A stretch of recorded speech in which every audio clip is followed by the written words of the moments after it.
In the news this week, more migration slashes the cost of living, a new argument raised to contradict the popular narrative, an exclusive interview coming up.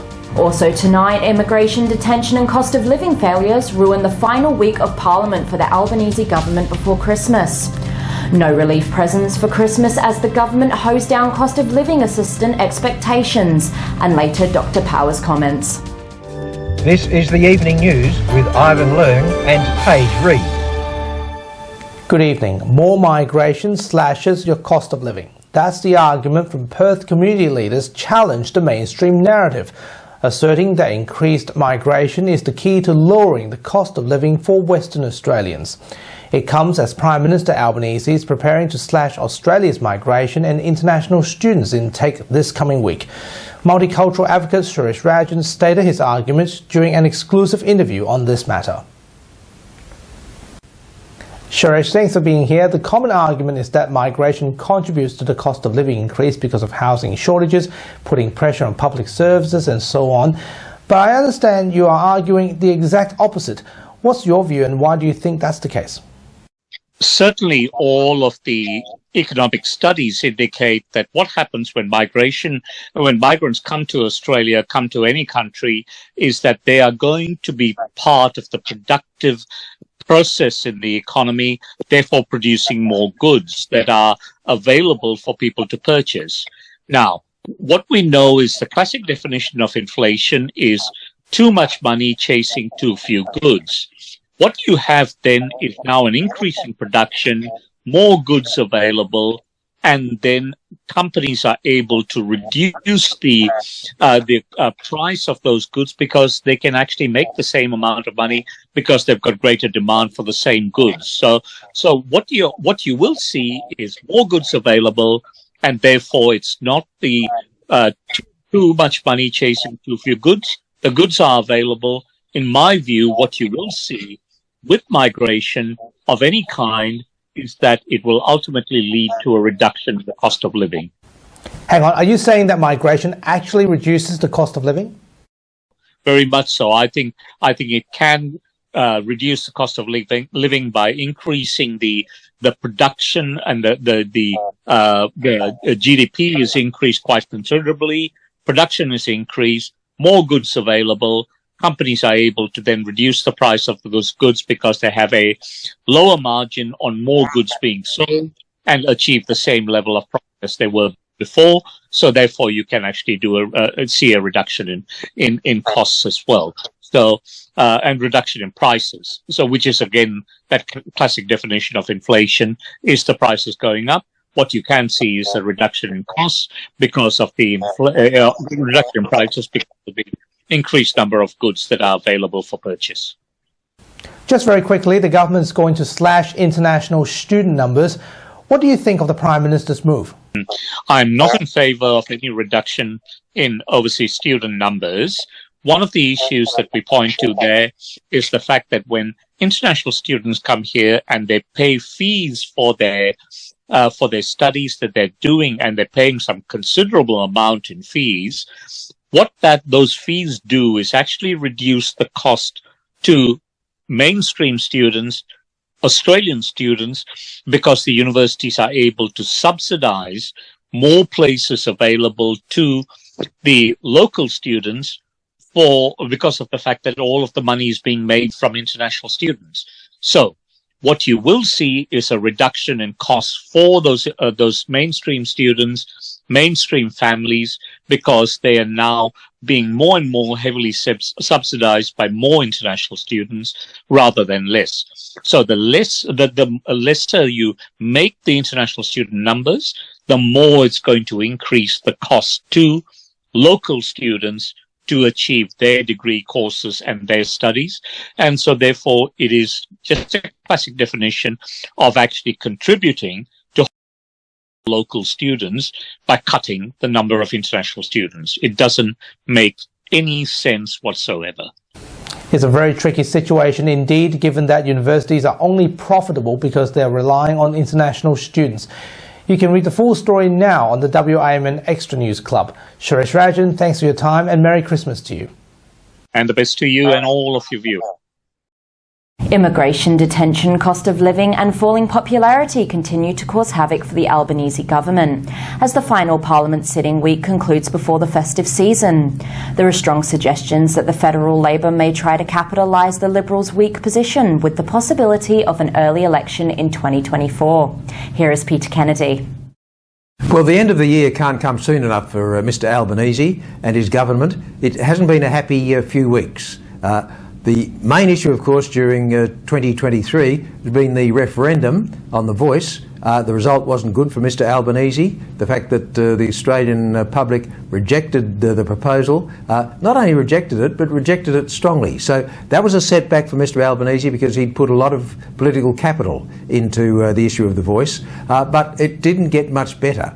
And as the year closes, the government has had a problem with the refugees, the High Court decision, and the fact that some of the refugees who were released, or the detainees who were released, have been charged with offences. So the issue of community safety uppermost, and the government, I think, in the eyes of many people, has been found wanting. So as far as Mr Albanese is concerned, yes, the end of the year he'll be hoping for a break, and I think some of his ministers will be hoping for a break too.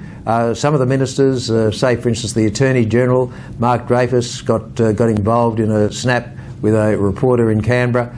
The publicity for that wasn't good. Claire O'Neill also had some problems, and the Immigration Minister as well. So look, the government doesn't end the year in good shape.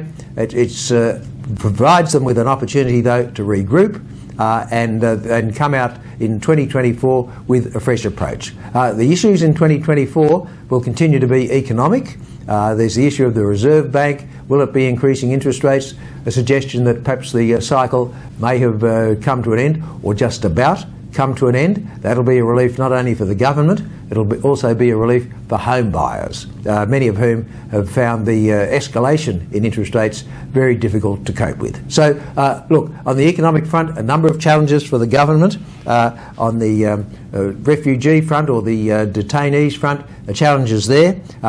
Health issues, that's an issue there. The NDIS, has the government put the brakes on the escalating cost of the NDIS, growing at the rate of 14% a year? The government plans to bring it back to a more manageable 8%.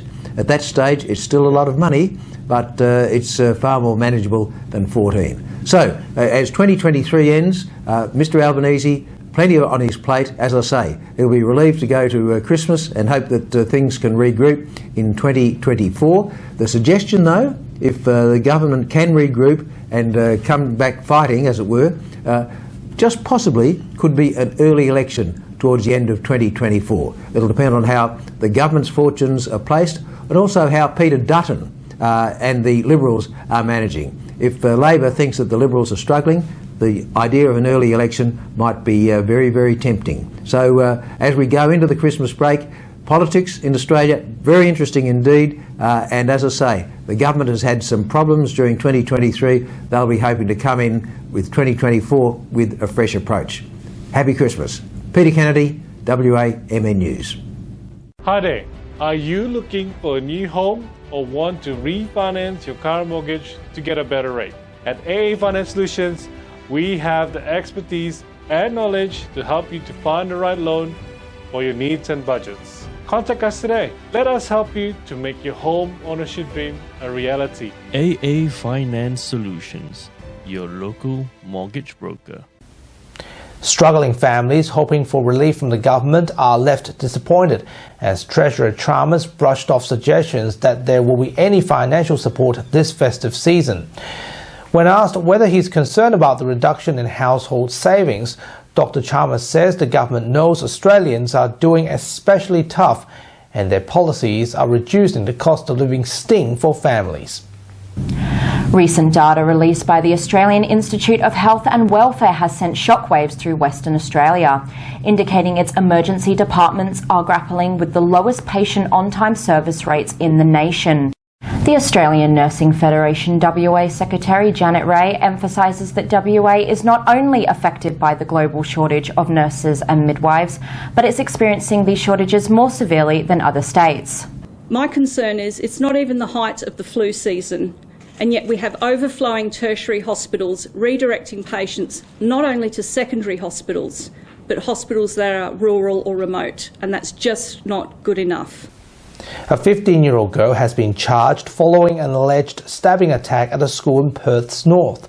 The incident occurred at Korean Senior High School just after 10 a.m, prompting the immediate lockdown and response of emergency services. 2 students aged 15 and 16 were allegedly involved in the incident, with both parties inflicting wounds on one another. Police believe the wounds were caused by a weapon due to their injuries. However, neither had injuries that were considered life-threatening.